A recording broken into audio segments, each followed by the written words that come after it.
Hey guys, my name is Mason Lewis. I'm a galactic Akashic record reader and energy body practitioner. In today's video, I'm going to be talking about my higher self's spacecraft. For anyone who doesn't know, I have a parallel life alongside mine of a five-dimensional being named Foh'Theim.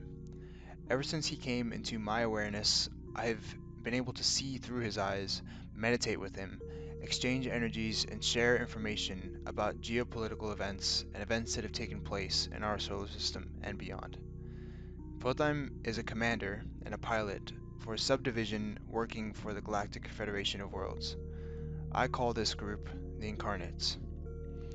Because Foh'Theim has his own ship, I asked him multiple questions as to how the ship operates and what are the parameters of the ship itself. I was also quite curious as to how the engine works, so in today's video I'll be going over all of what Foh'Theim has told me in recent weeks. For this, I will read directly from multiple channelings I have done with Foh'Theim. Session 1.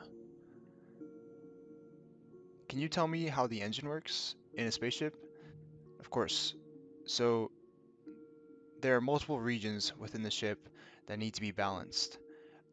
A spaceship is not just an engine and propellers. There needs to be a complete balance of energies generated. The geometry of the ship needs to be balanced in order for power output to be optimal. For instance, my ship has a power output of 400,000 cubic square centra. This means the power of 113.79% the power in which the sun emits from its core. This allows for incredible speeds and an ample amount of room for growth. What this tells you is the ship is capable of producing that much energy, but my ship does not ever go past around 6% of its projected power output. Now, the engine is made from a crystalline body located in the neck of the motor. When in contact with heat, this crystal emits gamma ray energy particles that are focalized in a centrifugal orb located at the tip of the motor. This orb is a pressurized compartment capable of handling large amounts of gamma ray radiation. This is then pressurized back into the main housing of the crystalline engine to then be heated up with a compound not found on Earth. This creates thermal plasma ions, which are then pushed to the back through the housing of the motor. Inside the motor, there are layers of internals designed to contain energy and preserve the heat generated, which theoretically creates a small sun within its core. This produces immense power and incredible speeds within the motor, allowing for high rotations per minute. The RPM is generally around 100,000. There are bands wrapped around the motor. The material for those bands are found on many asteroids and near the core of certain planets. They are very dense. This means proper electrical currents can be focalized on the surrounding integrity of the coil, allowing for energy to emit around the exterior. This is the positive push the engine needs. The negative push is a material that is opposite of the dense material, aka the negative aspect. As I said before, there needs to be this balance of optimal output. This material is more of a liquid. This liquid is then stored on the interior of the first material I mentioned. This acts as a negative conductor, producing a pooling effect. This counteracts the plasma flow, creating a toric field around the ship, which helps to construct the atmosphere within the ship, as well as creating a gravitational field on the interior and exterior. The ship is interlinked with consciousness to operate through the stars.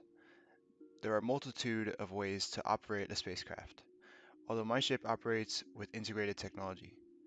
This technology connects to the cerebral cortex of the brain, imbuing itself into the consciousness of the being. This allows for instantaneous reactions to commands being given by the being. You tell the ship to go one way, and it knows what you want to do before you do it. It takes some time to get used to it.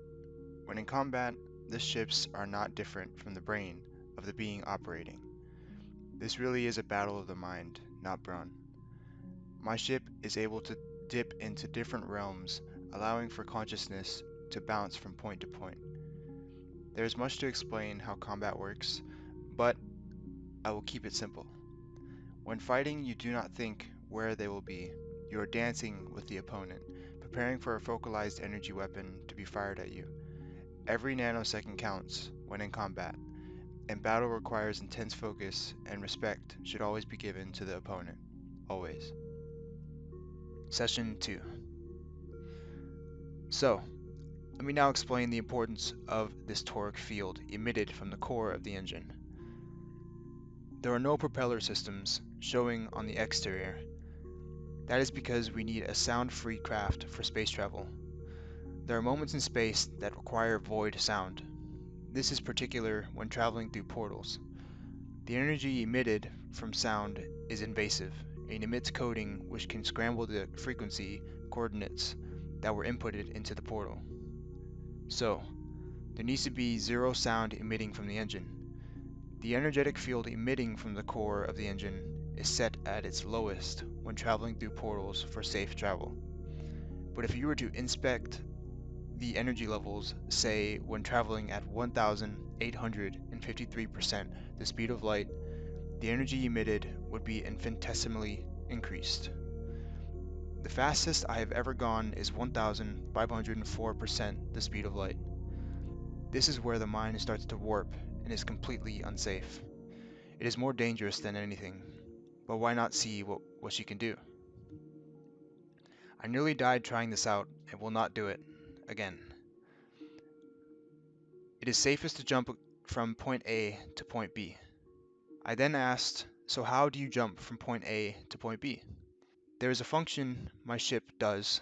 This function changes the ship from a horizontal position to a vertical position.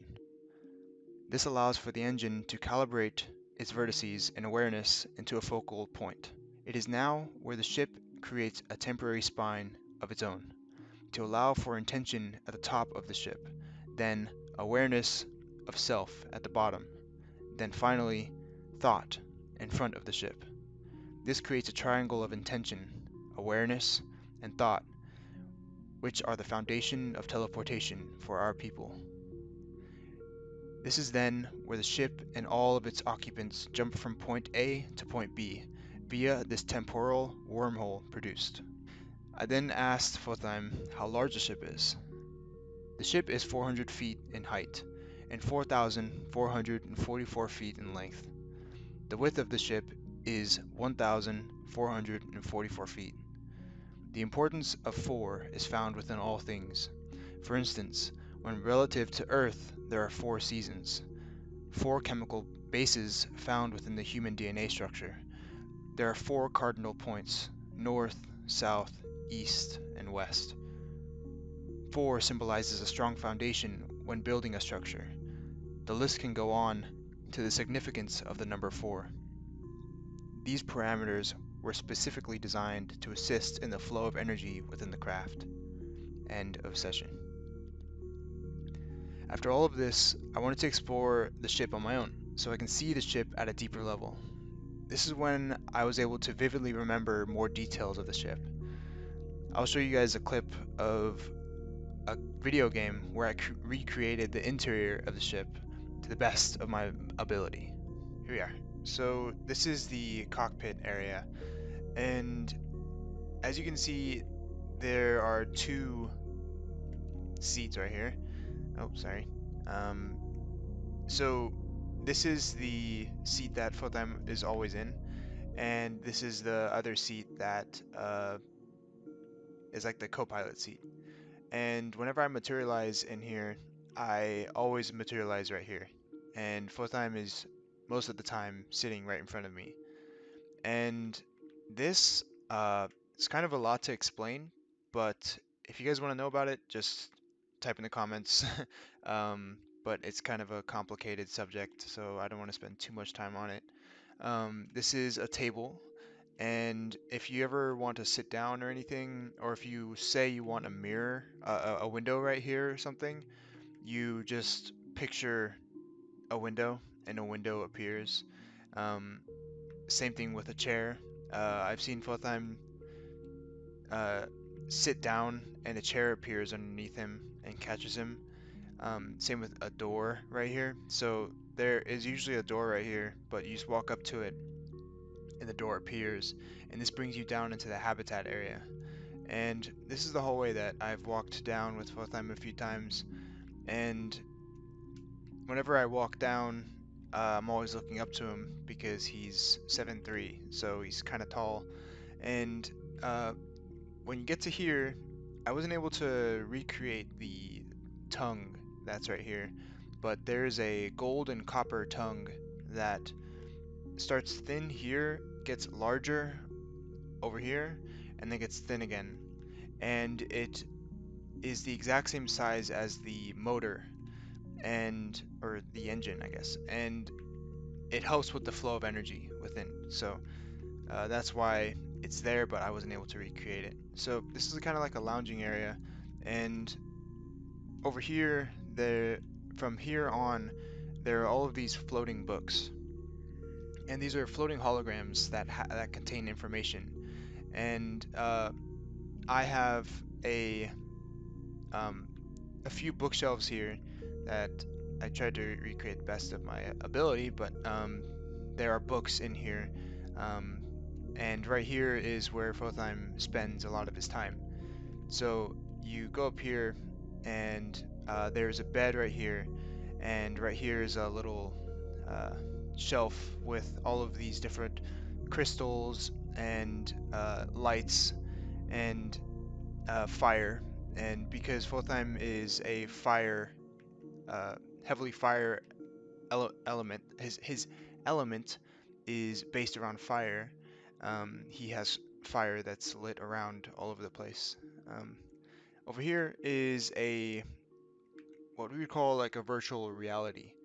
So you go in here and you are able to experience any kind of reality that you want. If you want to fly a broomstick, you're able to go in there and fly a broomstick. Foh'Theim uses it to exercise back on his home planet.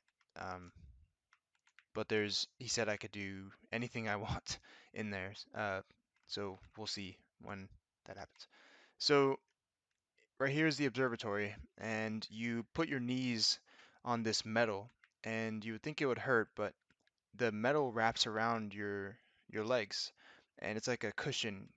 And this is where me and Foh'Theim sit, and we observe and watch over and look at the planet and have conversations and stuff about uh, galactic stuff that's taking place. So yeah, this is a quick little overview of what the ship looks like. I wasn't able to recreate the habitat area because there's no plants and stuff in this game. Um, but yeah, that's it. Okay, now this is all I have regarding Foh'Theim's ship. But in my next video, I will explain in detail about how to raise your own vibration according to Foh'Theim and the purpose of free will. I hope to see you guys then. Love you guys. Peace.